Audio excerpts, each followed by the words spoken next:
Good evening, a very good evening to our most revered Guruji, Dr. Ashok Kumar Mohanty sir, Dr. Milind Rao sir, Dr. Narendra Gupta sir, Dr. Mahesh Chandra sir, our most senior and respected mentor, Dr. Manoj Jaiswal sir, Dr. Dilip Jani sir, Dr. M.B. Mahadik sir, Dr. S. Anand sir, doctor Shashikant Shinde sir और हमारे सभी respected IHF family members.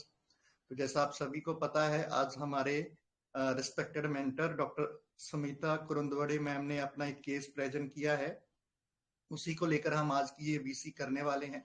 तो सबसे पहले हमारी IHF family की ओर से Sumita ma'am का वेलकम करते हैं। Welcome ma'am, a very good evening ma'am. जी ma'am, over to you ma'am. आप म्यूट हैं मैम। जी, थैंक यू सर। जी जी, welcome. So good evening all. सबसे पहले मैं doctor Hahnemann, doctor ML Sehgal sir, doctor Mohanty sir, Chandra sir, Manoj Jaiswal sir और बाकी सभी मेंटर्स को नमन करते हुए आज का केस शुरू करती हूँ। तो ये बंदा जो है 24 इयर्स का मेल है, जो अपने छोटे छोटे कंप्लेंट्स को लेके हमेशा मेरे पास आते रहता है। ऑलमोस्ट मैं उसको उसके उम्र के 4-5 साल से मैं उसको जानती हूँ। ओके, तो वो हमेशा एलोपैथिक मेडिसिन के लिए मेरे पास आता है। महीने में 1-2 प्रिस्क्रिप्शंस ऐसे रहते हैं मेरे, उसी में से ये एक पेशेंट है। तो इसको हमेशा एलोपैथिक मेडिसिन चाहिए होते हैं। तो इस बार वो तकरीबन 12 बजे मेरे पास आया। तो जब दरवाजा खोला उसने तो वो लिम्प कर रहा था, लंगड़ाते अंदर आया और जैसे ही क्लिनिक में एंटर हुआ वो मैडम मैडम ऐसे बुलाते अंदर आ रहा था। ओके, तो जैसे ही वो मेरे केबिन में आया तो उसने एकदम से अपना कंप्लेंट्स बताने के लिए शुरू किया। तो बोलता है मेरा पैर सीधा किया तो फिर नहीं हो रहा है और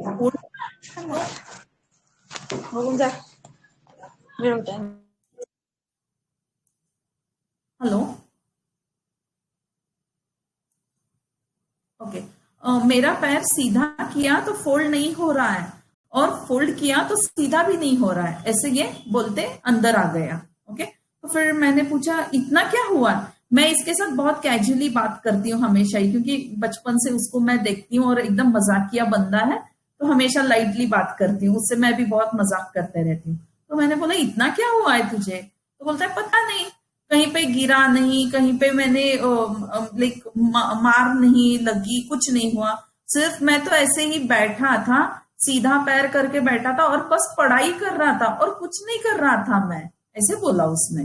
तो फिर मैंने पूछा ओके तो क्या किया तुमने, यानी मुझे बोलना था कि उसके लिए तुमने क्या किया। तो बोलते कुछ नहीं किया, बस बैठा था, परसों सावंतवाड़ी गया था तो माँ बोली की वजह से हुआ होगा।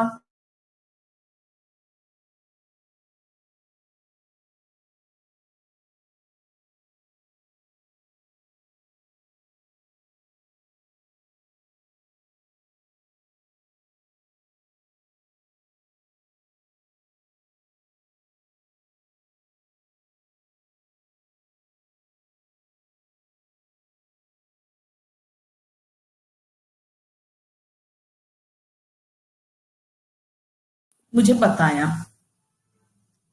हेलो सर, मैं आवाज। Yes ma'am. हाँ।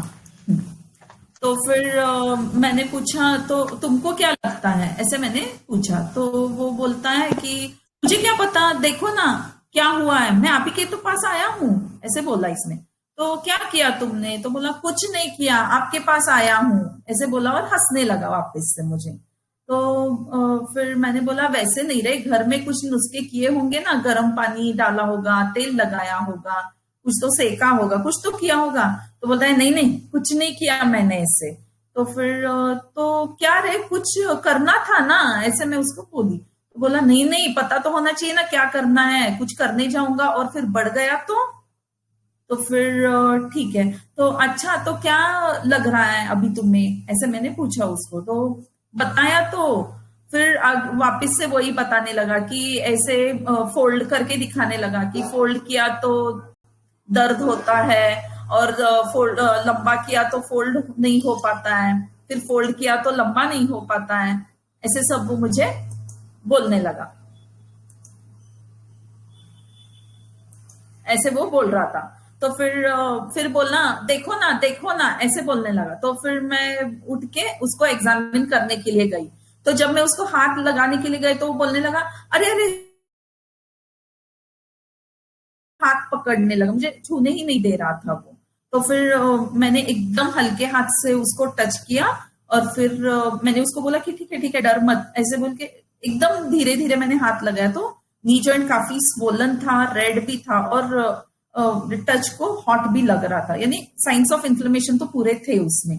तो फिर मैंने पूछा, क्यों दर्द होगा, ऐसे डर रहे हो ना, क्यों ऐसे दर्द के लिए डर रहे हो?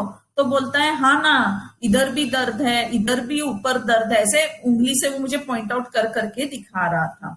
तो फिर मैं ऐसे बैठा था, फोल्ड करने नहीं आ रहा है, फोल्ड करने के लिए 10 मिनट लग रहे हैं, देखो ना कैसे हो रहा है, कैसे हो रहा है, ऐसे मुझे वो बार बार वही 3-4 बार उसने बताया कि फोल्ड करने के लिए नहीं आ रहा है, यही बता रहा था।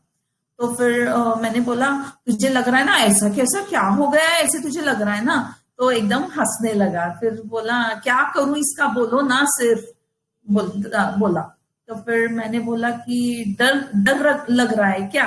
तो बोलता है डर वर कुछ नहीं, उसका छोड़ो, वो जो भगवत गीता पढ़ते हैं ना उनको डर वर कुछ नहीं लगता है। तो फिर मैंने बोला, अच्छा ऐसे भी होता है? तो बोला हाँ हाँ ऐसे होता है ना। तो फिर मैंने उसको पूछा, फिर तुम्हारा दर्द भी तो भगवत गीता कम कर देगा ना, तो इतना क्या डरना है? तो बोलता है नहीं नहीं, वो जिंदगी के दर्द कम करता है, ये दर्द कम नहीं करता है, ऐसे उसने मुझे बताया और फिर हंसने लगा। तो फिर तब तक मैं उसके मेडिसिन, मुझे इस बार उसको होम्योपैथी देना था क्योंकि मुझे 1 मिनट में ही ऑलमोस्ट यहाँ तक 2 मिनट्स 45 सेकेंड्स हो गए थे, लेकिन पहले 1 मिनट में ही मैंने उसकी दवा पकड़ ली थी। तो मैं उसकी मेडिसिन प्रिपेयर कर रही थी, तो ऐसे बॉटल में हिला रही थी। तो फिर बोलता है, हिला के ऐसे उसके सामने रखा मैंने, तो बोलता है ये क्या है? तो मैं बोली कि दवाई दे रही हूँ, दू ना दवाई तुमको? तो बोलता है वो तो ठीक है, वो दो, लेकिन इसका क्या करूं? तो उसको ये नहीं समझ रहा है कि ये दवाई उसी के लिए है, ये समझ ही नहीं रहा था वो, उसको हमेशा वो एलोपैथिक प्रिस्क्रिप्शंस की आदत थी। तो फिर मैंने बोला कि उसी के लिए दे रही हूँ तुम्हें। तो फिर वो एकदम कंफ्यूज स्टेट में मुझे देखने लगा। फिर उसने पूछा कि ये किस वजह से हो रहा है? तो मैंने बोला कि ये तुम्हारा नस ही अकड़ गया था, उसी की वजह से है। तो वो वापस से वो डिब्बी की तरफ देखा, तो वो कंफ्यूजन में था कि ये क्यों रखा है ना, मुझे प्रिस्क्रिप्शन तो नहीं दे रहे हैं और ये क्या है, इसे ईगरनेस उसके आंखों में मुझे दिख रहा था। तो फिर मैंने उसको बोला कि ये देखो, एक काम करना, ये दवाई तुम्हारे लिए ही है। तो फिर वो वापस से कंफ्यूज स्टेट में मुझे देखने लगा। तो मैं समझ गई थी कि इसको हमेशा एलोपैथिक प्रिस्क्रिप्शन की आदत है। तो मैंने उसको दवाई दी हाथ में और साथ में एक मसल रिलैक्सेंट और एंटासिड लिख के प्रिस्क्रिप्शन दिया उसको और बोला कि ये प्रिस्क्रिप्शन तू रख ले, अभी फिलहाल तू सिर्फ कंसल्टेशन की फीस देना मुझे और ये होम्योपैथिक दवाई लेना, और अगर तुमको शाम तक ठीक नहीं लगता है तो फिर तुम ये दवाई खरीद लो, एलोपैथिक दवाई खरीद लो और खा लेना, अगर कम लगता है तो दवाई के पैसे आके मुझे वापस दे देना शाम को, ऐसे मैंने उसको बोला। तो फिर वो क्योंकि काफी सालों से मेरे पास आता है और उसको विश्वास भी है, तो फिर उसने ठीक है बोला, फिर वो निकल गया मेरे, यानी वो ठीक है बोला। तो इस पर से 1-2 लोग प्लीज एनालिसिस दीजिए, फिर मैं सेकेंड पार्ट इसी सिटिंग में, इसी केस टेकिंग में वो आगे बातें करते वक्त और एक इंसिडेंट उसने मुझे बताया है तो उसके बारे में मैं बोलती हूँ। तब तक 1-2 जन ही सिर्फ मुझे प्लीज अपना एनालिसिस दीजिए, हम लोग डिटेल इंसिडेंट के बाद लेते हैं।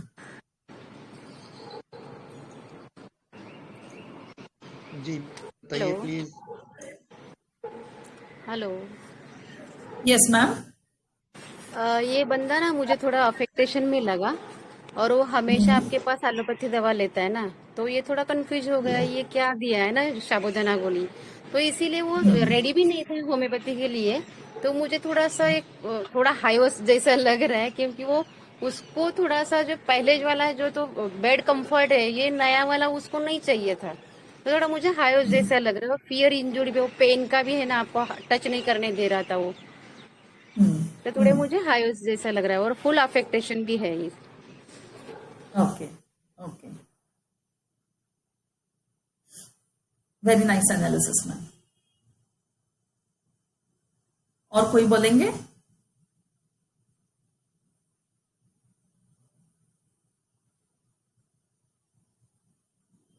हेलो। जी बताइए प्लीज।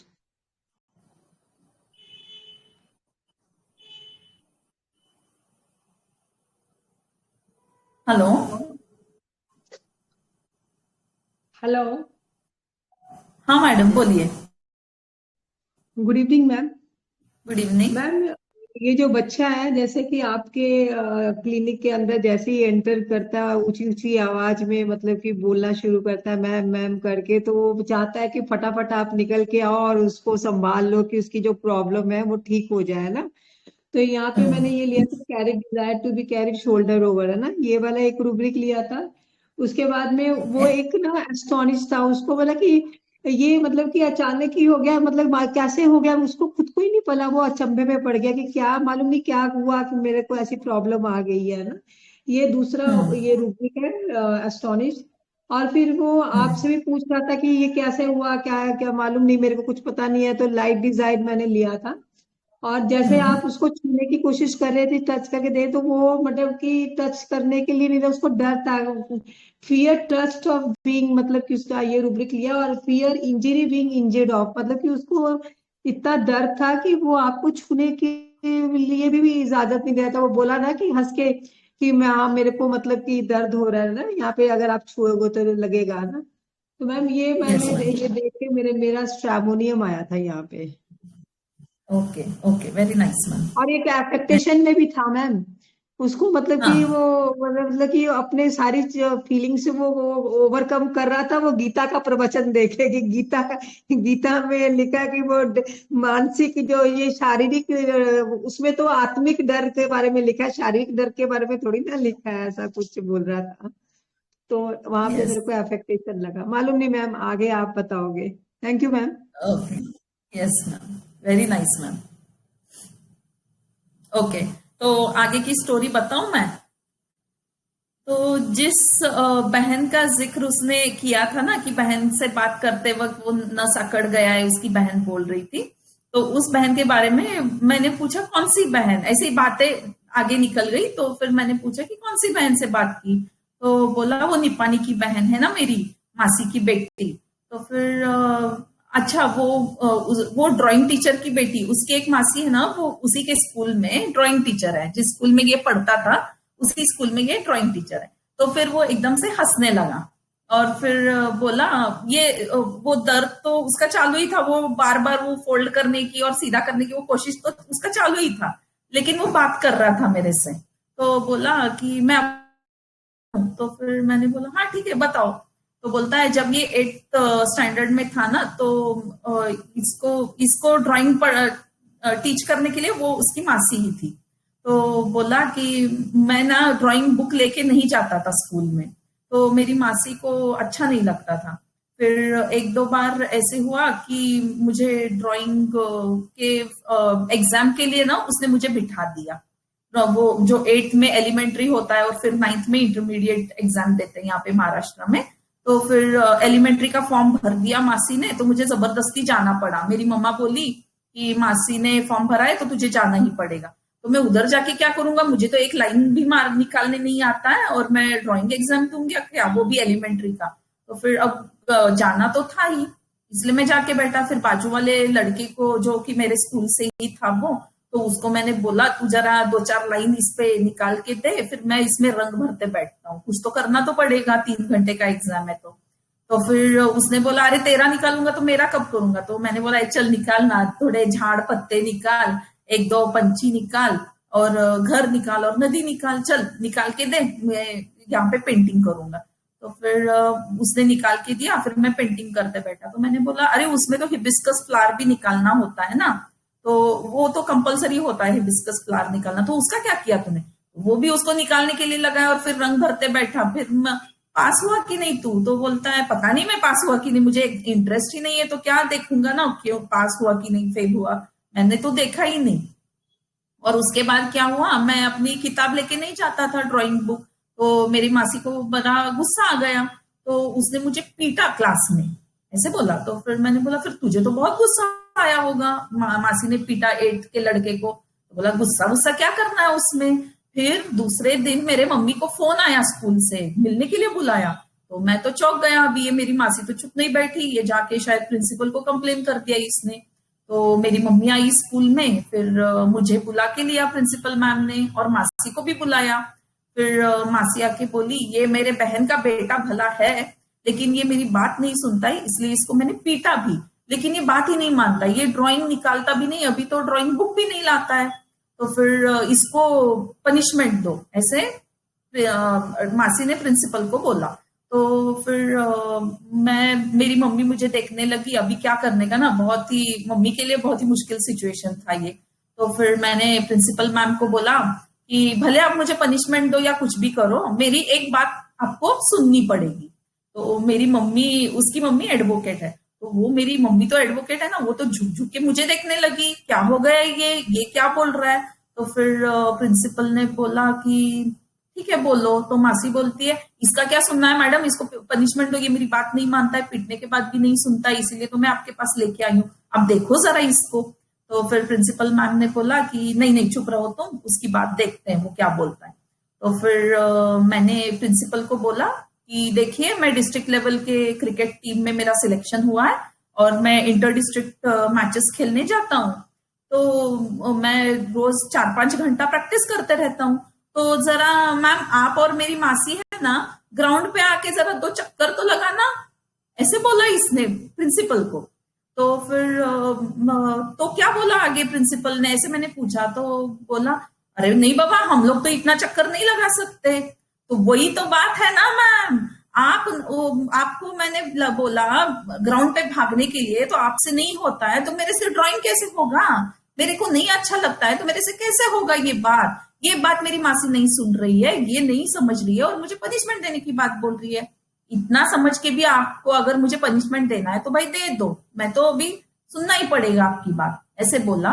और फिर प्रिंसिपल मैम हंस पड़ी, और मुझे उसने क्लास में भेज दिया वापस, ऐसे इसने मुझे बताया, और उसका कॉन्वर्सेशन रुक गया, तो दवाई लिया और वो चला गया।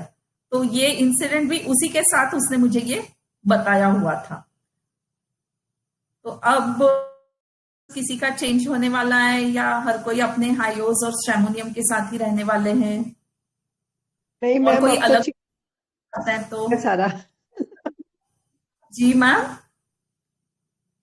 सारा चेंज हो जाएगा ना मैम।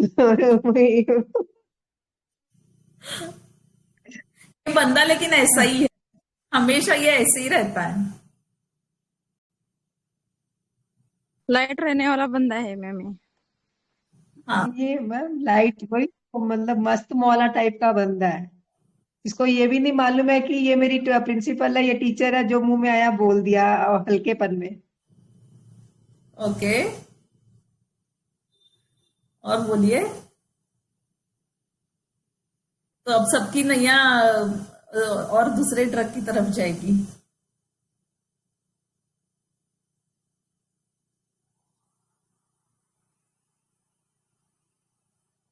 जी बताइए प्लीज।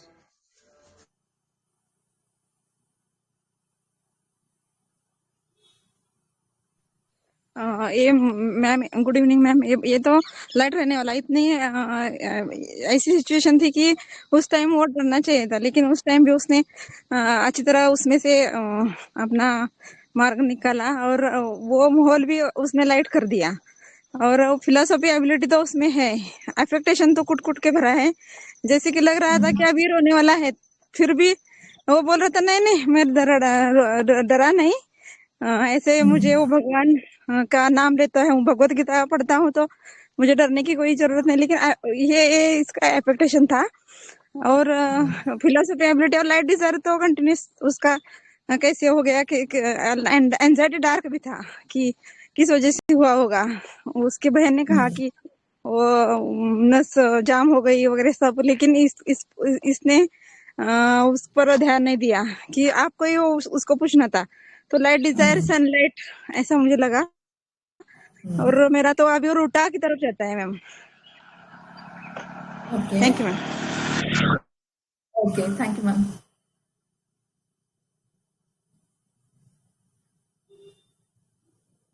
और कोई अपना प्रिस्क्रिप्शन चेंज करने वाले हैं?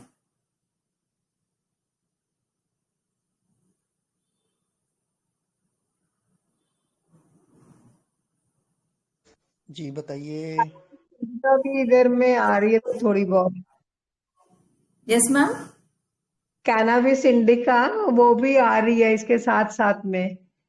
Okay, philosophy ability for light desire, और उसके बाद में एस्टोनिश्ड हो गया है, fear injury being injured of. Philosophy क्यों लग रहा है मैम आपको और संजीवनी मैम को? मैम एक्चुअली वो इतना वो फिलोसफी मैंने पहले इसको अफेक्टेशन में पाया था ना आपको, कि वो मतलब कि डर को छुपाने के लिए वो मतलब कि गीता का सारा प्रवचन सुना रहा है कि गीता में ऐसा लिखा है, ऐसे मेरे को डर नहीं लगता, मेरे को कुछ भी नहीं है। तो वो अफेक्टेशन लिया था। उसके बाद में मेरे को लगा कि ये थोड़ा सा फिलोसफी भी ले रहा है, तो इसीलिए मैंने सोचा, मेरे को लगा ऐसा। ओके।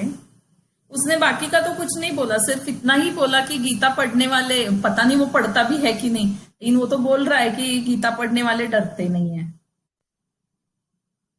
उसमें से बाकी तो कुछ भी नहीं बोला ना उसने। ना कुछ नहीं बोला, कुछ भी नहीं बोला। हाँ, अब पता नहीं, इतना लाइट बंदा है ये, इतना ऐसे सीधा लग रहा है, भोला भाला एकदम, कैसे इतना प्लेनली सब कुछ बोल रहा है वो, जो भी नहीं है। मैम, ये भोला बच्चा नहीं है, ये बहुत चालाक बच्चा है। ओके।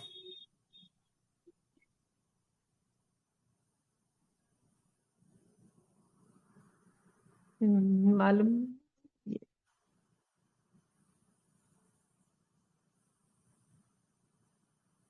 और कोई बोलेंगे?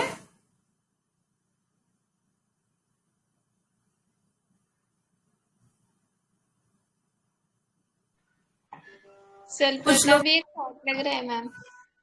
हाँ। सल्फर सल्फर का भी एक फील आ रहा है, मतलब ओके। लाइट लाइट तो है, अफेक्टेशन तो है ही, और लाइट बंद है, और थोड़ा वो थियोराइजिंग फिलोसफी टाइप बात की है ना उसने, तो सल्फर का एक फील आ रहा है। ओके, देखिए थोड़ा सा हम लोगों को डीप जाना चाहिए। कोई भगवत गीता बोल रहा है, या फिर कोई ये बोल रहा है कि भगवत गीता से जिंदगी के दर्द कम होते हैं, ऐसे बोलता है, तो तुरंत हम लोग थियोराइजिंग या फिर फिलोसफी एबिलिटी फॉर ऐसे रूब्रिक्स एकदम से उठाने चाहिए, ऐसे नहीं है, क्योंकि फिलोसफी एबिलिटी फॉर बहुत ही डीप रूब्रिक है वो।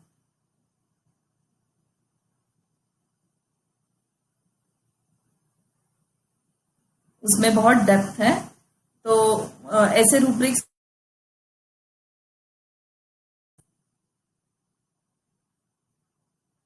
ये बंदे का प्रेजेंटेशन देखिए, उसका वाई देखिए कैसा है, ये कैसे बोल रहा है।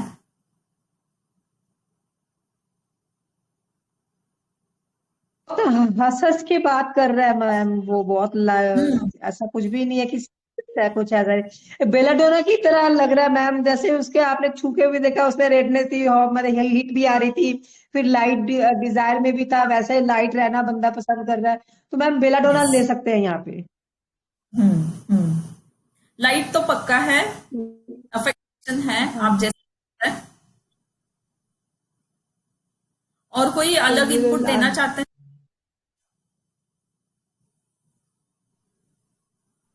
हेलो। हाँ बोलिए मैम। हाँ, गुड गुड इवनिंग मैम। मेरे को ये बंदा पहले जैसे आप नरेट कर रहे थे उसके हिसाब से चाइल्डिश लगा, और दूसरा वो डरता है या किसी सिचुएशन में अगर वो फंसता है, जैसे अभी आपने एक सिचुएशन बताई, तो उसमें से वो तुरंत प्रेजेंस ऑफ माइंड रख के बाहर निकलने की कोशिश करता है और निकल भी जाता है। तो एक विटी, फिर मेंटल एजिलिटी, ये सब दिमाग में आ रहा है। पर अभी क्लिप बोर्ड नहीं बन रहा है। एग्जैक्टली किसी नॉन रेमेडी का फील तो नहीं आ रहा है। Okay okay.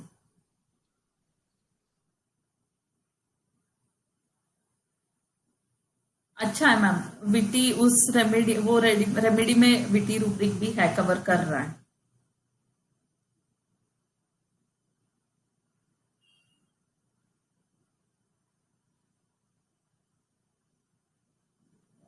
और एक बात है, जो उसने मुझे मेडिसिन के चार्जेस देने के लिए आया था ना, वो शाम को उसको लाइक मैंने बोला था ना कि अगर आके मुझे मेडिसिन के पैसे दे देना, तो ये मैंने उसको बताया था, इसलिए वो आया था। वैसे वो पैसे बचा के गया था, ऐसी कोई बात नहीं। एक दो एनालिसिस में ऐसे आया था कि उसको ठीक लगने के बाद ही वो पैसे देने आया है।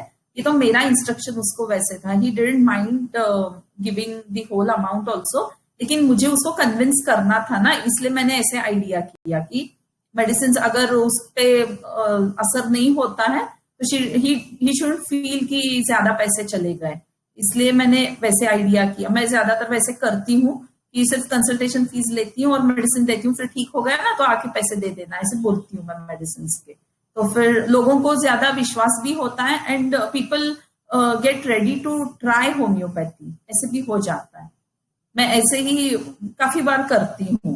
अगर पेशेंट्स को डाउट है, ऐसे मुझे लग रहा है, if they are not having full faith in me, तो फिर ठीक है, आप कंसल्टेशन के चार्जेस दे दो और मेडिसिन के पैसे बाद में दे देना। ऐसे मैं नॉमिनल फीस ले लेती हूँ और उनको दवाई देती हूँ, फिर वो खुद आके दे के जाते हैं, ऐसी कोई बात नहीं है। नहीं तो फिर फॉलोअप के लिए आते हैं, तब ले सकते हैं उनसे। तो ये तो it was an instruction given by me, इसलिए वो तुरंत शाम को उसने वो आया, पैसे दे के उसने मुझे फॉलोअप में 60% रिलीफ है, मैंने फॉलोअप लिखा भी है केस में, तो उस हिसाब से वो मुझे बोल के 60% रिलीफ है। मैं जब बैठता हूँ, पैर फोल्ड करता हूँ, तब कुछ पेन नहीं है, बस चलते वक्त थोड़ा पेन होता है।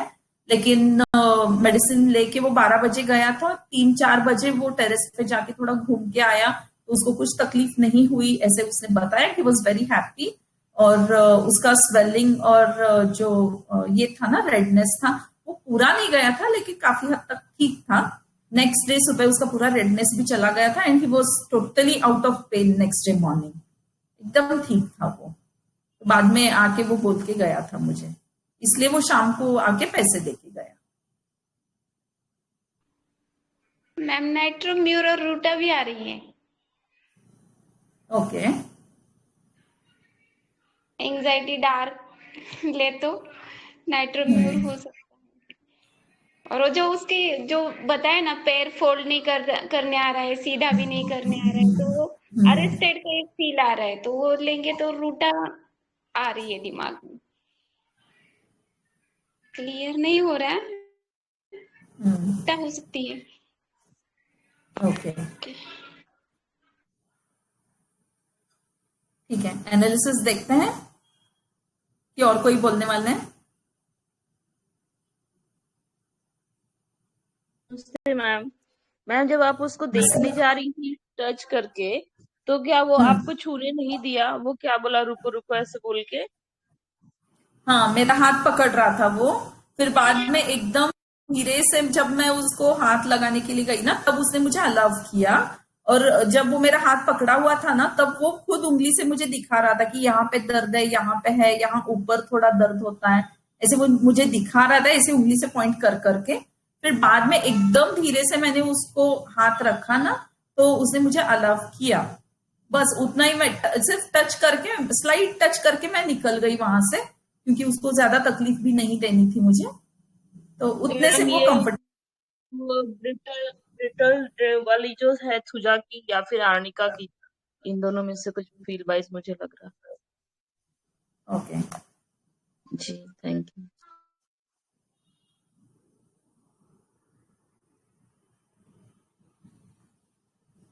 Hello, good evening ma'am. Good evening ma'am. Ma'am जो आपसे उसके प्रिंसिपल वाला इंसिडेंट सुना, तो उसे लेके ना मुझे स्पॉन्जिया का फील आया कि बड़ा बेधड़क आराम से उसने वहां पे भी माहौल को लाइट कर दिया और बाकी सारी सिचुएशन में भी उसे मतलब कोई ऐसे फर्क लगा ही नहीं कि मैं प्रिंसिपल के सामने क्या बोल रहा हूँ। उसके जो मन में आया उसने वो बेधड़क बोल दिया। तो मैम यहाँ से मुझे ना स्पॉन्जिया का फील आ रहा है। Thank you ma'am. हाँ, अच्छा बोला मैम। सुपरस्टिशियस ब्लास्टर्स भी आ सकता है इसमें। सुपरस्टिशियस से हाँ, वो बोल रहा है ना, गीता का मैं पाठ करता हूँ तो मुझे डर नहीं लगता। मतलब ये वाला जो फिलॉसफी है अच्छा, उसको अगर हम सुपरस्टिशियस की तरफ देखें तो रस्टक्स भी आ सकता है वो में। Okay okay.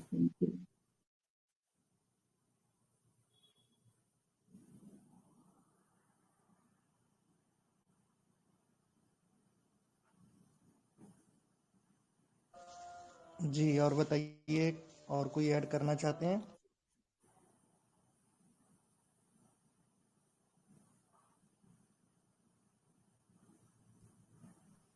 नमस्ते मैम। नमस्ते सर। ये हीपर की फीलिंग है, ओवर सेंसिटिव है टच से। थोड़ा भी वहाँ टच कीजिए, इतना ज्यादा सेंसिटिव है कि वो छूने नहीं देता है। ओके। उस हिसाब से इसको हीपर होना चाहिए, हीपर सब। और बाकी का अगर प्रेजेंटेशन देखते हैं तो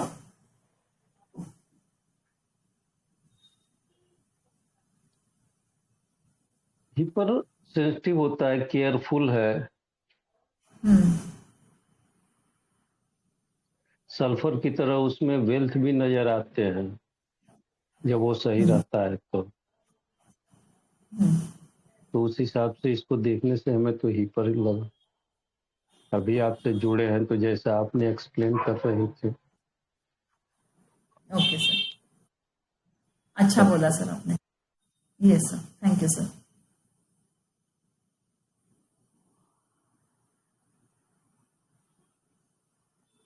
good evening ma'am. Good evening ma'am. हाँ मैम, सबसे पहले तो ये मतलब थोड़ा सा नाइव लगा है मुझे कि जो भी उसको मन में आ रहा है वो बोलते जा रहा है, पर ये इंटेलिजेंट है। जैसे उसने अपने प्रिंसिपल को हैंडल कर लिया, वो सिचुएशन से निकल गया। तो मैम उसने वो एक रूब्रिक लिया था, नाइव बट वेरी इंटेलिजेंट। और मैम अफेक्टेशन तो है ही, इतना डरा हुआ है, पैर भी नहीं फोल्ड कर पा रहा, अपनी दीदी को भी पूछ रहा है, सबको ये कर रहा है और बोलता मैं डर नहीं रहा हूँ, तो अफेक्टेशन तो है ही। और बार बार आपको पूछ रहा है ये क्या है, तो लाइट डिजायर। तो मैम मैं स्ट्रामोनियम करूँ। Okay okay, very nice ma'am.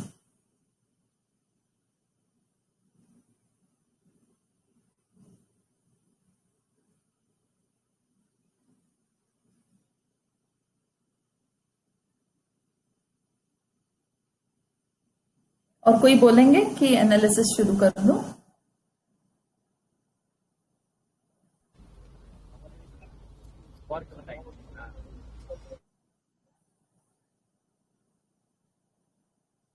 Praveen sir, analysis?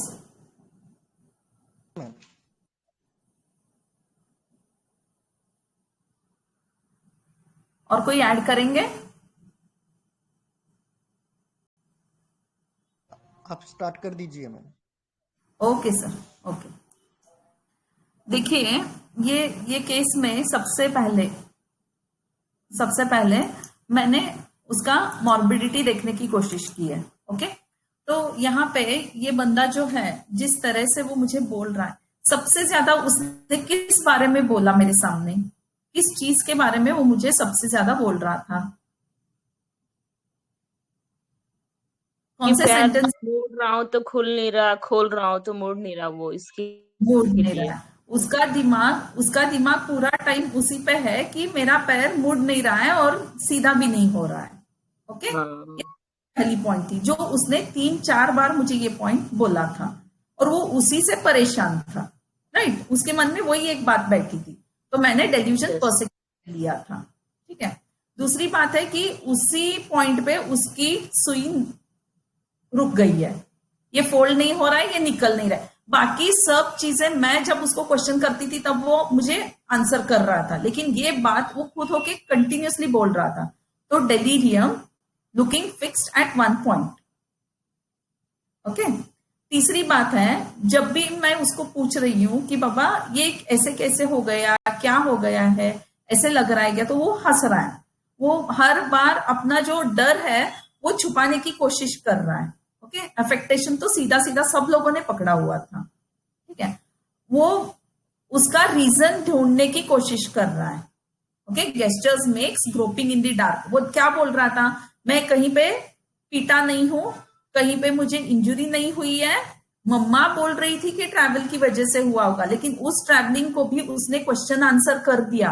उसका क्या, ट्रैवलिंग तो मैं हमेशा करता हूं, क्या पहली बार किया था, मैं तो परसों गया था ट्रैवलिंग के लिए, आज सुबह से दर्द शुरू हुआ है। सो this is groping in the dark. Groping जब करते हैं ना, तब हर एक चीज को समझिए कि अंधेरे में मोबाइल पड़ा है और पावर बैंक है, तो मैं हर तरफ से उसको टटोल के देखती हूँ, अरे ये क्या है, इस पे ये स्क्रीन जो है ना, ये ऐसे ग्लॉसी होना चाहिए, लेकिन ये मैट फिनिश है, तो ये मोबाइल नहीं है क्या, तो फिर ये क्या है, ये देखती हूँ मैं। तो मैं खुद अपने से क्वेश्चन पूछती हूँ, उसके आंसर्स बोलती हूँ, और फाइनली मैं डिसाइड करती हूँ कि ये क्या है। This is groping in the dark. Okay, तो वो हर एक चीज को टच करके देख रहा है कि ये तो नहीं है, ये तो नहीं है, ये सब नहीं हुआ है, तो ये क्यों हुआ है, ये उसको जानना है। So it is light desire for. देखिए, जब मैं मेडिसिन उसके सामने रखा था मैंने, तब भी उसने मुझे पूछा ये क्या है, राइट। वो मुझे पूछ रहा है ये क्यों दर्द हो रहा है, ये भी लाइट डिजायर फॉर है, ठीक है। फिर बात, और एक बात है, जब वो, एक मिनट, हाँ, तो जब वो बात कर रहा है, तब उसका जो भी अफेक्टेशन था वो सिर्फ बातों में था क्या, ऐसे नहीं था। वो चल के दिखा रहा है, वो पैर सीधा करके फिर फोल्ड करके बता रहा है, हंस रहा है, एक्टिंग करके दिखा रहा है, वो लिम्प करके दिखा रहा है, हर एक गेस्चर में उसका इंटेंस पेन जो है वो बता रहा है, लेकिन उसके साथ वो हंस भी रहा है। मुझे उसके बॉडी लैंग्वेज से समझ में आ रहा है कि इसको कितना पेन है, उसका स्वेलिंग, रेडनेस देख के समझ रहा है कि इसको कितना पेन है, फिर भी वो माहौल को कितना लाइट रखने की कोशिश कर रहा है। उतने दर्द में भी वो मुझे उसके स्कूल का इंसिडेंट बता रहा है और मुझे हंसा रहा है। इस पूरे टॉक में वो खुद ऐसे जोर जोर से हंस नहीं रहा था, he was just showing a jesting mood, वो जस्ट लाइट मूड में है ये दिखा रहा था, लेकिन उसके बॉडी लैंग्वेज से मुझे समझ में आ रहा है कि ये इंटेंस पेन है इसको। ओके, तो affectation, gestures and acts in, वो जैसे करके दिखा रहा था।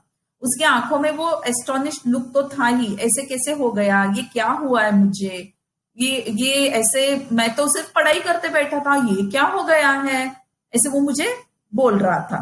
ओके, फिर बाद में उसने जो बोला मुझे कि भगवत गीता की बात बोली उसने, और हाँ, उसके साथ और एक बात है, वो एक बार मुझे क्या बोला था कि ये मेरे पास आया था ना, उसके पहले हफ्ते में वो जगन्नाथपुरी गया था, तो वहां पे वो जो रथ रहता है ना, वो खींचना होता है, वो जब उनकी रथ यात्रा होती है तब, तो उसमें भी ये इन्वॉल्व हुआ था।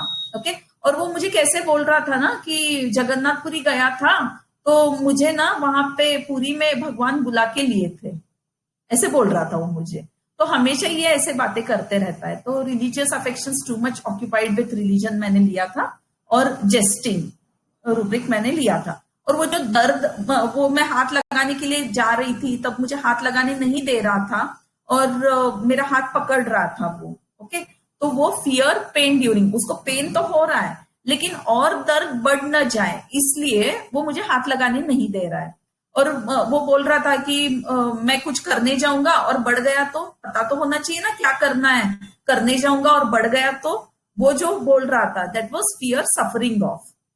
ओके, तो कॉन्ग्रेचुलेशंस टू ऑलमोस्ट 95% लोगों ने स्ट्रैमोनियम बोला था, तो मैंने उनको स्ट्रैमोनियम ही दिया था।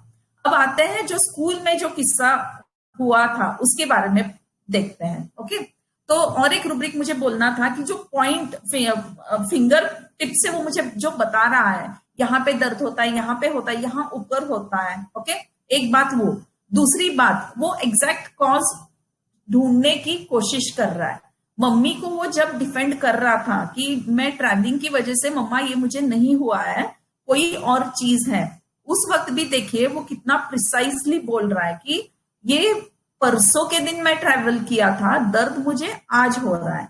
इवन जब वो स्कूल में खुद की पॉइंट रख रहा था तब भी उसका जिस तरह से उसने प्रिंसिपल के सामने अपना पॉइंट रखा वो बिल्कुल मैनर्स के खिलाफ नहीं था। उसने कहीं पे भी प्रिंसिपल का या अपने मासी का मजाक नहीं उड़ाया, वो कहीं पे भी गुस्सा नहीं हुआ, लेकिन बहुत टैक्टफुल से निकल आया था। रूब्रिक क्या हो सकता है, हम लोग इस पे थोड़ा सा सोचें तो ठीक होगा। तो किसी को कुछ इसके लिए, ये सिचुएशन के लिए, ये जो 2 चीजें मैंने बताई इनके बारे में।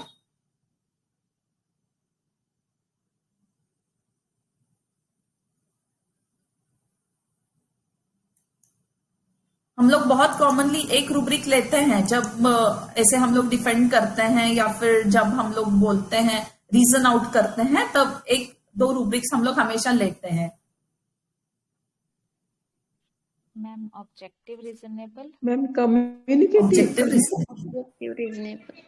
ऑब्जेक्टिव रीजनेबल लेते हैं। और अगर ऑब्जेक्टिव रीजनेबल हमारे पल्ले नहीं पड़ता है तो हम लोग रीजन पावर इंक्रीज भी लेते हैं। ये बहुत लेते हैं, लेकिन ये दोनों रूब्रिक्स मुझे जज नहीं रहे थे, क्योंकि एक बार एक सेमिनार में एक मेंटर ने बोला था, जो बात मुझे बहुत अच्छे से मेरे मन में बैठ गया है, कि ऑब्जेक्टिव रीजनेबल में ना वो बात हम लोगों को भी रीजन आउट होनी चाहिए। ओके, हम लोगों को भी वो जचनी चाहिए, हम लोग भी उसको मानने चाहिए। यहाँ पे मैं तो न्यूट्रल फील कर रही थी, इसलिए मुझे ऑब्जेक्टिव रीजनेबल बराबर नहीं लग रहा था। रीजन पावर इंक्रीज में वो लॉजिकल हो ये जरूरी नहीं है। ओके, रीजन पावर इंक्रीज में लॉजिक है ये जरूरी नहीं है। काफी बार मैं मेरे केसेस में रीजन पावर इंक्रीज मैंने लगाया है जहां पे वो इलॉजिकल रीजनिंग भी देता है, लेकिन वो रीजन दे रहा है हर एक चीज के लिए। ओके, तो ये भी रूब्रिक मुझे जज नहीं रहा था। तो मैं जब ये केस प्रेजेंट करना था, तो मैं जब तैयारी कर रही थी, तो ये दोनों रूब्रिक्स, ये रेट्रो में मैं बोल रही हूँ, मेरी प्रिस्क्राइबिंग रूब्रिक ये नहीं था। तो मैं बहुत देर तक सोच रही थी कि ये क्या होगा ना, ये इतना प्रिसाइजली वो बता रहा है जो चीजें, जितने प्रिसाइजली उसने कैसे एग्जाम्पल दिया है अपने प्रिंसिपल को, तो ये क्या होगा। तो कंप्लीट रेपर्टरी में मुझे एक रूब्रिक मिला, प्रिसीजन ऑफ माइंड इंक्रीज्ड। वो इतना प्रिसाइसली, इतना वो लाइक कांटे की नोक पे अपना ये बता रहा है, पॉइंट बता रहा है, और वो सामने को कन्विंस भी कर रहा है। इवन मम्मी को वो कितना प्रिसाइसली बता रहा है। इवन वो गेस्चर जो है, ये गेस्चर मैंने आलोक पटेल सर से सीखा था, कि gestures making, finger tips pointing, ऐसे ये रूब्रिक है। तो कितना प्रिसाइसली वो स्पॉट दिखाता है स्ट्रेमोनियम का पेशेंट। तो उसमें ओपीएम और स्ट्रेमोनियम 2 ही रेमेडीज हैं, तो इतना प्रिसाइसली कौन बोलता है। सो this is precision of mind increased. Okay, इतना प्रिसाइसली टू दी पॉइंट वो बोल रहा है। प्रिंसिपल चुप हो गई, उसके बाद में उसको कुछ भी बोलने नहीं आया, उसको सिर्फ उन्होंने बताया कि तुम क्लास में चले जाओ। There was no argument at all. इतना प्रिसाइसली उसने प्रूव किया अपनी बात को। Okay, so this is precision of mind increased. ये रूब्रिक मुझे कंप्लीट में मिला बाद में। ओके, और एक बात बतानी थी मुझे, कि जो ये मुझे बोल रहा था कि तुम हाँ, वो एकदम फियरलेस था। उस इंसिडेंट में वो फियरलेस था, फियरलेसली उसने अपनी पॉइंट सामने रखी थी। ये भी कंप्लीट रेपर्टरी में है। और विटी यानी क्या है, एकदम उसको मराठी में हम लोग हजर जवाबी बोलते हैं। यानी जब पॉइंट उसके सामने रखा जाता है तो ये पॉइंट को काटने के लिए एक पॉइंट फटाक से रख देगा वहां पे। तो हम लोग जनरली विटी बोलते ही लैकेसिस हमारे दिमाग में आता है, लेकिन लैकेसिस जो होता है ना, वो क्विक टू एक्ट होता है। उसका एक्शन भी उतने ही फास्ट होता है, सिर्फ बोलने में नहीं, लेकिन एक्शन में भी वो प्रिटी फास्ट होता है। ठीक है, तो इसका कैसे है ना, स्ट्रेमोनियम का कैसे है, ये क्विक टू एक्ट में नहीं है, ये कॉशियस है लेकिन क्विक टू एक्ट नहीं है। ये ना सिचुएशन को भाप के लेगा, फिर उसको अगर डेंजर है, ये अगर उसको फील होता है तो वो एक्ट करता है। लेकिन लैकेसिस का वैसे नहीं है, वो रिफ्लेक्सली एक्ट भी कर जाता है। और ये और एक रूब्रिक था इसमें, held desire to be held. जिस तरह से वो मुझे आप देखो बोल रहा था, ओके, मैं उठ के उसको एग्जामिन करने के लिए उठी नहीं थी। वो मुझे आके बोल रहा था आप देखो, ये देखो, ऐसे बोल रहा था। फिर मैं देखने के लिए गई तो मुझे वो हाथ लगाने नहीं दे रहा था, वो डर रहा था। फिर बाद में मैंने धीरे धीरे से लगाया तो उसको ठीक लगा। फिर बाद में मैंने मेडिसिन की डिब्बी उसके सामने रखी तो फिर वो बोलता है इसका क्या करूं, वो बोलो ना। तो मेरा अटेंशन वो वापस अपने पेन की तरफ लेके जा रहा है, इसका क्या करूं, देखो ना। फिर बोलता है मुझे ये क्या कर रहे हो, ये क्या है। मैं जब दवाई बना रही थी तब भी उसको ये लग रहा है कि ये मुझे हमेशा एलोपैथिक प्रिस्क्रिप्शन देती है और ये तो होम्योपैथिक दवाई बनाते बैठी है। तो वापस से वो उसको क्या लग रहा था, ये मेरी तरफ अटेंशन नहीं दे रही है, तो वापस से वो अपना मेरा अटेंशन वापस अपनी तरफ ला रहा था कि मुझे देखो, this is held desire to be held. Okay, held में क्या होता है ना कि वो बंदा वहीं पे बैठा होता है, सामने वाले को वो एक्टिव करना होता है। ओके, मैं एक्टिव होती हूँ, जो आईपीआर होता है वो एक्टिव होता है उसको पकड़ने के लिए, उसकी तरफ अटेंशन देने के लिए, ध्यान देने के लिए, उसके लिए कुछ करने के लिए, और उससे उसको कंफर्ट मिलता है। वो रूब्रिक मैंने कब वापस से उसको ये किया, जब वो फॉलोअप के लिए आया था ना, तब उसने मुझे वापस से मुझे ये देखो, ये मेरा जॉइंट देखो, उसने वापस से मुझे देखने के लिए लगाया। ये लाइट डिजायर भी है और हेल्थ डिजायर टू भी है, ये दोनों भी आएंगे इसमें। ठीक है। और हाँ, और एक बात है कि स्ट्रैमोनियम में और 2 रूब्रिक्स हैं, जैसे फियर ऑफ टच भी है, वैसे ही fear approaching others of children can not bear to have anyone come near them. जब मैं उसको हाथ लगाने के लिए गई तो उसको डर लगने लगा, मैं अप्रोच हुई तो उसको डर लगने लगा। पहले तो उसने मुझे बुलाया, ये देखो करके बुला रहा था, लेकिन बाद में जब मैं उसको अप्रोच करने लगी तो वो डर गया, उसको वो हाथ लगाने नहीं दे रहा था, उसने मेरा हाथ पकड़ा भी। ओके, और एक रूब्रिक है fear approaching others of touch less to be, यानी मैं अगर इनको नहीं रोकूंगा तो ये आके छू के दर्द बढ़ा देंगे मेरा। ओके, ये फियर भी स्ट्रैमोनियम में होता है। तो ये सारे तो रेट्रो के रूब्रिक्स थे, ये मेरे प्रिस्क्राइबिंग रूब्रिक्स नहीं थे। प्रिस्क्राइबिंग रूब्रिक्स में तो मेरा अफेक्टेशन, अपना gestures makes dropping in the dark, फिर लाइट डिजायर फॉर, और डेल्यूजन परसिक्यूटेड और एस्टोनिश्ड, यही मेरे प्रिस्क्राइबिंग रूब्रिक्स थे। मैं अपना रूब्रिक चार्ट बाद में डाल देती हूँ ग्रुप में, तो किसी को कुछ शेयर करना है या फिर किसी को कुछ क्वेश्चंस है तो फिर आप लोग मुझे पूछ सकते हैं। मैम, आपने ये जो रूब्रिक जेस्चर मेक्स फिंगर्स का वो एक आप डाल देंगी क्या? वो किस में है, सिंथेसिस में हाँ, है क्या? कंप्लीट में है वो, मैं डाल देती हूँ। Okay, thank you ma'am. मैं देख रही थी सिंथेसिस में, मुझे मिला नहीं। नहीं, वो कंप्लीट में है तो मैं डालती हूँ, ओके, कंप्लीट के थैंक भी यू। रूब्रिक और इसके भी डाल दूंगी मैं। Okay, thank you ma'am. Yes. एक रूब्रिक क्या बोला था जो आपने कंप्लीट से लिया था? Precision of mind increased. Ma'am नहीं सुनाई पड़ा मैम, फिर से बोलिए। Precised. Okay, thank you ma'am. हाँ, डाल दूंगी मैं, वो भी डाल देती हूँ मैम।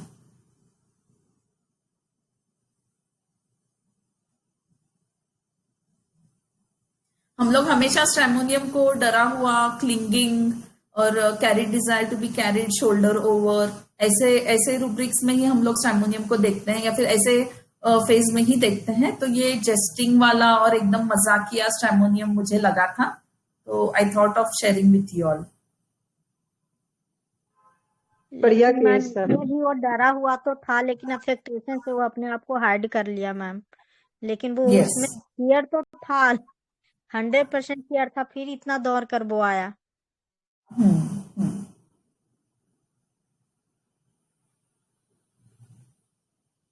और किसी को कुछ क्वेरीज है या फिर कोई कुछ ऐड करना चाहते हैं तो please, you are welcome.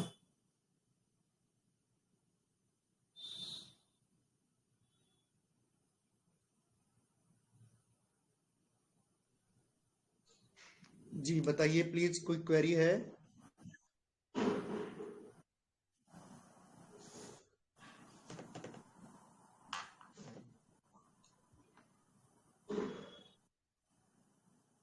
Ji ma'am, मुझे आपने सब कोई इतने तो अच्छे नहीं है मैम, शिक्षक लेकिन एकदम न्यू शेड दिखा एक आपका हारमोनियम का, जो ऐसे जनरली हम लोग ऐसे सोचते नहीं है। बिल्कुल डिफरेंट था आपका जो अभी प्रेजेंटेशन था वो, और काफी यस अलग आपका उसका जो ये क्या ये थिंकिंग जो आपका अलग थोड़ा रहा उसमें। लेकिन स्टामोनियम तो सबको दिखा, लेकिन जो रूब्रिक्स वाइज जो आपने लिया मैम वो बिल्कुल डिफरेंट और बहुत ही अलग था। इसके लिए थैंक यू मैम, बहुत ही अच्छा। Yes ma'am, thank you. Ma'am हाइल्स ज्यादा दिमाग में आ रहा था। जी जी।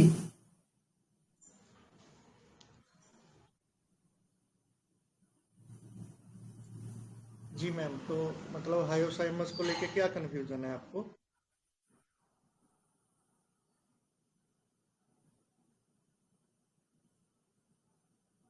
वो फियर बिट्रेड का फील मुझे बहुत चल रहा था, इसलिए मैं स्ट्रैमोनियम से हटके हायोस पे थी ज्यादा सर।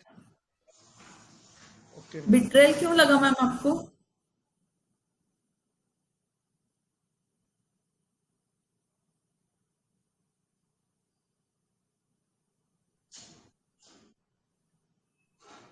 देखो मैम, हायोसाइमस जो लग है रहा वो था। लाइट वर्जन में, हायोसाइमस जो है वो लाइट वर्जन में है, और स्ट्रामोनियम लाइट डिजायर में है।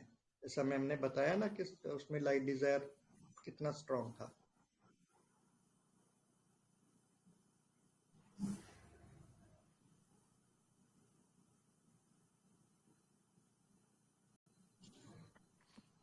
Ma'am ma'am health desire to laptop be था ना, हेल्ड के थोड़े और He always sees me preparing medicine, then too he was looking at me and eagerness. वो तो मैं इसलिए मैं इसके साथ जा रही थी हायोस अच्छा, के साथ। Okay okay. नहीं, वो ईगरनेस था ना, वो लाइट डिजायर फॉर था ना ma'am. Okay ma'am.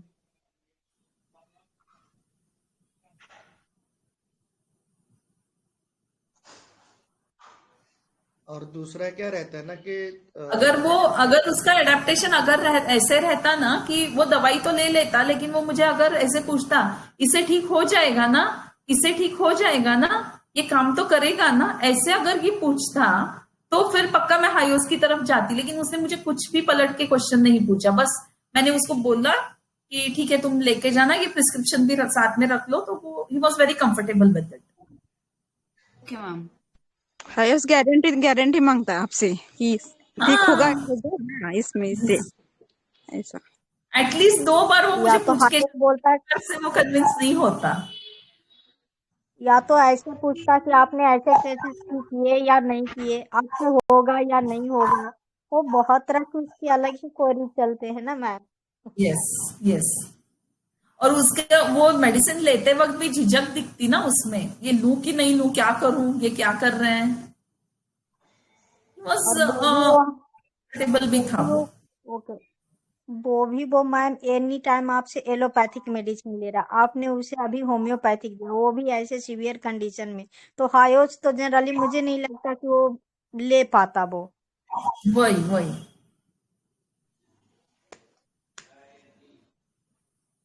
Hello madam, लेकिन एक थोड़ा सा लग रहा था ना, जो आपसे लेता रहा है तो आपके पास ये आया तो bed remain in bed desire, ये चीज एक थोड़ा सा लग रही थी, इसलिए मैंने भी लिखा था कि bed remain in bed desire. तो वो आपने बताया कि नहीं इससे ठीक हो जाएगा और ना हो बाय द वे तो मैं आपके पैसे नहीं ले रही हूँ, तो वहां बिजनेस भी थोड़ा लगा कि उसे लगा होगा चलो ठीक है कोई बात नहीं, पैसे तो नहीं ले रही है अभी, फिर देखते हैं। तो ये भी थोड़ा सा कंफ्यूजन था, इसलिए और थोड़ा सा है उसकी तरफ दिख रहा था। Okay okay. हायोसाइमस उसका में थोड़ा एक बात करने का, मेरे से बात करने का जो तरीका था ना सर, उसके हिसाब से वो मुझे सीधे मुंह बोल भी सकता था, ये रहने दो आप, मुझे ये प्रिस्क्रिप्शन ही दे दो, ये भी बोल सकता था ना वो। लेकिन ये फील दोनों ही आया था ना, इसीलिए। हाँ, जिस फ्रीनेस के साथ वो मुझसे कम्युनिकेट कर रहा था ना, उस हिसाब से वो ये रहने तो बोल भी सकता था। आपके बहुत पास में वहीं नियर बाय ही रहता है तब तो ठीक है, अदरवाइज दूर से रहने वाला बंदा स्ट्रैम का, वो शायद कहीं भी चला जाता, अगर उसको इतनी दिक्कत होती तो हो सकता है कि वो तुरंत जहाँ पास में होता वहां जाना चाहिए उसे, लेकिन फिर भी वो आपके पास ही आ रहा था, इसलिए ये लगा कि शायद ये बेड रिमेन बेड डिजायर। अच्छा, ओके ओके ओके। मैम ने उसे विद इन हाफ मिनट में भी उसको स्टैम में पकड़ लिया था, और इतनी कॉन्फिडेंट थी कि उन्हें पता था कि वो पैसे देगा ही जरूर, और वो उसका कम होने वाला है इनको पता था, कॉन्फिडेंट थी। इसकी वजह से उन्होंने बोला कि पैसे तो बाद में देना, ये मेडिसिन लेना पहले, ऐसा ऐसा। नहीं, मुझे कुछ भी करके उसको होम्योपैथी में कन्वर्ट करना था, क्योंकि मैं प्योर होम्योपैथी करती हूँ ना, मुझे पसंद नहीं है प्रिस्क्रिप्शन देना। Very nice ma'am. Thank you sir. और किसी को कुछ क्वेरी है?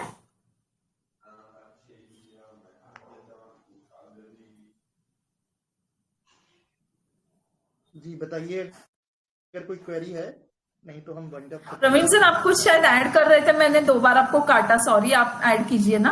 नहीं कोई बात नहीं मैम, मैं तो बस वही पॉइंट थोड़ा ऐड कर रहा था कि हायोसाइमस अपनी एंजाइटी को शो नहीं करता है, बोलेगा नहीं कुछ ज्यादा चिंता नहीं है, कोई टेंशन नहीं है, जबकि स्ट्रामोनियम के फेस के ऊपर वो हमको दिखेगा, जब वो इस शेड में थोड़ा होता है तो उसको हमसे लाइट चाहिए होता है कि ये है क्या, कुछ बड़ी बीमारी तो नहीं है, कुछ दिक्कत तो नहीं है।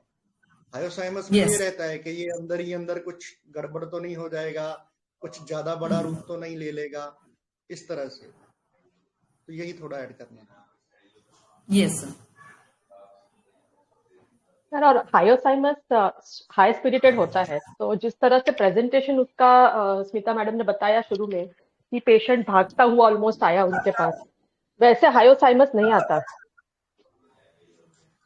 जी मैम। हाँ, श्रीकिंग कॉलिंग अपना हेल्प फॉर भी था ना, मैडम करते जिस तरह से वो आया अंदर, वो श्रीकिंग हेल्प फॉर भी था। हालांकि मैंने हायोसाइमस रेफरेंस में रहता है। हाँ, यस, 2-3 डॉक्टर्स ने ऐड भी वो बोला भी था अपने एनालिसिस में, श्रीकिंग हेल्प फॉर दिया था उन्होंने। जी मैम।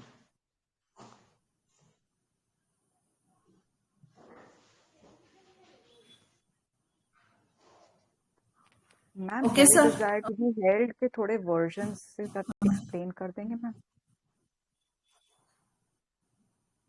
हाँ, held desire to be held में कैसे रहता है ना मैम, पेशेंट जिस पोजीशन में है ना उसी पोजीशन में रहना चाहता है। ओके, फर्स्ट ऑफ ऑल वो पैसिव होता है उसमें, और जो सामने वाला होता है वो एक्टिव फेज में जाता है। He wants someone to hold him. Okay, held desire to be held है ये। दूसरी बात है, जिस सिचुएशन में वो है उसी में उसको अगर सिर्फ थाम के रखा जाए ना तो भी वो कंफर्टेबल फील करेगा। ठीक है, उसको अगर हम लोग डीडी करते हैं carried desire to be carried से, तो में कैसे रहता है ना कि पेशेंट को कोई कैरी करके अनकंफर्टेबल सिचुएशन से कंफर्टेबल सिचुएशन में लेके जाए। अब एक पेशेंट था मेरे पास जिसको चेस्ट में पेन होता था, तो जब भी पेन होता था ना तो वो पेशेंट ऐसे ऐसे पकड़ के बैठती थी, यहाँ पे पेन होता था तो ऐसे पकड़ के बैठती। जनरली रीनल कोलिक में हम लोग देखते हैं कि पेशेंट्स पेट पकड़ के रहते हैं, या फिर अपना डिस्मेनोरिया में भी पेशेंट्स पेट पकड़ के बैठते हैं। This is also held desire to be held.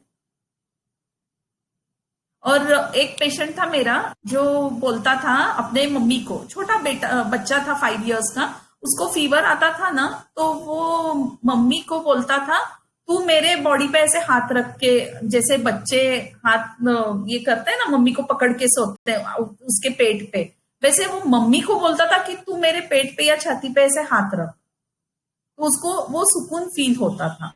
तो इस पर से मैं बहुत बार held desire to be held लेती हूँ। अभी इस पेशेंट में वो बार बार अपना मेरा ध्यान अपने तरफ वो खींचने की कोशिश कर रहा है, यानी मैं बात कर रही हूँ तो he wants me to see that joint, he wants me to come and examine that joint, लेकिन वो चाहता है कि वो मैं देखूं।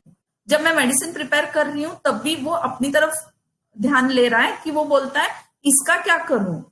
Okay, so this is also held desire to be held. दूसरी बात है कि फॉलोअप क्या था? मुझे बीच में नेटवर्क नहीं था। ओके, फॉलोअप वो शाम को 5 बजे मेरे पास आया था और उसने बोला कि 60% उसको रिलीफ है। मैंने पहले मैं प्रोक्सोलॉजी बोलती हूँ फिर फॉलोअप बोलती हूँ। मैंने उसको स्ट्रेमोनियम दिया था 1 ml 5 pills 3 table spoon of water में 10 बार एक ही डायरेक्शन में स्टर करने के लिए बोला और एवरी 10 मिनट्स उसको मैंने एक एक स्पून लेने के लिए बोला था। तो उसके बाद वो 5 घंटे के बाद मुझे पैसे देने के लिए आया, तब उसने बताया कि 60% रिलीफ है और जब वो फोल्ड और स्ट्रेच कर रहा है ना तब उसको बिल्कुल पेन नहीं है, वो फ्रीली पैर हिला रहा है, सिर्फ चलते वक्त उसको दर्द है और इंटेंसिटी वाज दी सेम और जो टेंडरनेस था, स्वेलिंग था, रेडनेस था और जो हॉट लग रहा था ना हाथ को, तो वो भी कंसिडरेबली कम हुआ था। पूरा तो दूसरे दिन सुबह गया लेकिन 5 आवर्स में इतना रिजल्ट तो मिल गया था एंड ही वाज हैप्पी। वो वापस से उसने मुझे एग्जामिन करने के लिए बोला जॉइंट को, तब जब मैं हाथ लगा रही थी तो वो कंफर्टेबल था। ओके, बढ़िया बढ़िया। Ma'am, thank you. Hello ma'am. Yes ma'am. अगर आप हेल्थ डिजायर जो बोल रही है, हेल्थ डिजायर टू हेल्थ, तो इसमें अगर पैर वगैरह किसी को पेन हो रहा है और वो मसाज करने के लिए बोल रहा, तो उसमें भी हम ये अप्लाई कर सकते हैं क्या, ये रूब्रिक? मैम मसाज क्यों करने के लिए बोलते हैं? क्योंकि वो पेन हो रहा है तो उसको मसाज करने से रिलीफ मिल रहा है, इसकी वजह से हाँ, अगर तो मसाज वो करने क्या बोला होता है मैम, एग्जैक्टली वो क्या होता है ना, it is carried desire to be carried, okay. क्योंकि उसको उसको यहाँ पे ना हेल्थ में अटेंशन होता है। सर कुछ बोल रहे हैं आप? हाँ, जनरल में हमारे पास रबिंग अमेलियोरेट करके भी रूब्रिक है, मेस्मराइज्ड बीइंग अमेलियोरेट करके रूब्रिक है। वो मसाज वगैरह में वो भी पॉसिबल हो सकता है Yes, अगर उसको हाँ। अच्छा लगता है। मतलब Yes. मसाज थोड़ा किया किसी ने या खुद से किया, अगर अच्छा लगता है तो उसके लिए हमारे पास अलग रूब्रिक। जी ओके मैम, आप ओके। कंटिन्यू।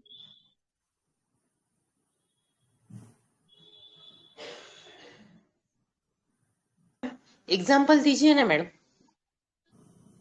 किस चीज का? डिजायर है। मैम इतने सारे दिए। अभी दिए ना मैम, आप रिकॉर्डिंग देख लीजिएगा, रिकॉर्डिंग डालेंगे मैम ने। हेल्ड डिजायर के सभी कई सारे एग्जांपल बताए हैं ऑलरेडी मैम ने। ऑलमोस्ट मैंने 4-5 तो बताए ना सर? जी जी बिल्कुल मैम। जी मैम बताए हैं। Okay, yes ma'am. रिकॉर्डिंग में रिकॉर्डिंग देखते प्लीज देख लीजिएगा। ठीक है। Thank you ma'am, very nice, बहुत अच्छा। Thank you ma'am. Thank you ma'am. या थैंक यू। और किसी को कुछ क्वेरीज होंगे तो प्लीज ग्रुप में डाल दीजिए, क्योंकि अभी ओपीडी का टाइम भी हो रहा है ना। Yes ma'am. तो मैं ग्रुप में क्वेरी सॉल्व कर दूंगी। जी। अच्छा, घूमने वाला केस था, हम लोग घूमे थे इस केस में पहले।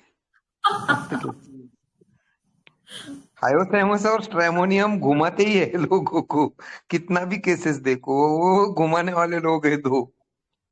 यस। मजा आता है ये कि दोनों बंदे ऐसे रहते ना, वो तुमको घुमा के छोड़ेंगी। मजा आता है। एक्टर्स हैं ना सर दोनों। दोनों भी एक्टर्स है। वो एक्चुअली मजा आता है। एफेक्टेशन की वजह से बहुत मुश्किल हो जाता है कभी कभी। हाँ ना, और बहुत सारी सिमिलैरिटीज है ना उसमें। यस। बहुत बढ़िया केस है ये, कभी भूलता नहीं मैं ये थैंक केस, यू सर। बहुत याद आता है ये केस की। बहुत थैंक यू बढ़िया। सर। मुझे वो प्रिसीजन वाला रूब्रिक इतना पसंद था, आया ना, मैं बहुत खुश हो गई थी वो पढ़ के। बराबर। जी मैम। ऐसे है ना, हम लोग ये ऑब्जेक्टिव रीजनेबल चिपका देते हैं सर कहीं पे भी। होता है। जी बढ़िया बढ़िया। तो ये जो प्रिजिशन ऑफ माइंड आपने बताया है स्ट्रामोनियम के पॉइंट ऑफ व्यू से, ये तो वंडरफुल है मैम। बहुत मतलब आज तक जल्दी इस तरह से कोई केस देखने को नहीं मिला है इस रूब्रिक के ऊपर स्ट्रामोनियम का। या थैंक यू सर।